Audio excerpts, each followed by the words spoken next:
It's time for a new fault find. We got a call saying a kitchen ring circuit was tripping.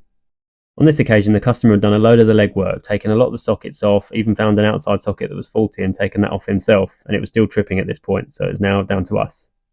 As usual, we started with ring continuity just to make sure we knew what we were dealing with, and there was no earth continuity on this occasion again. Next, it was to removing the USB sockets to stop causing inconveniences with the insulation resistance test, and taking off anything and removing any load that the customer hadn't already done. From doing the continuity and insulation resistance test that we normally do, working our way around the circuit, this is the layout we managed to deduce. I picked a point around here to start with to separate and start testing each leg of the ring. And as usual, there was a definite clear leg and a definite leg that had a problem.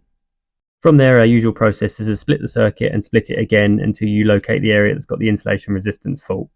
At that point, you should be left with the majority of the circuit which is actually working and clear, and then a section that's faulty. For us at this point, it was this point here. We had two sort of sections from this area. The other areas were fine, but we got down to this area when all the readings started going very low. Once we get to this point, I like to liven them up one leg at a time with Wagos on the end, obviously, just to check that they definitely do liven up accordingly to the testing. After delving through a little deeper with the customer, they did actually remember that this wall was a knock-through. There was once a socket there that had to be removed and was probably now JB'd off in the concrete floor. And based on the readings I had and the locations I was getting them, it was probably fairly obvious that this was now the area that was the issue, as everything leading up to that point was actually working okay, but it was between these two sockets. So at this point we've got it back to two live radials as is here, so we were only actually missing two sockets, and the circled area was clearly the issue. Going back to the board, I'd also swapped two circuits around, as there was a 6mm that could now go on a 32, and I'd put this radials now onto a 20.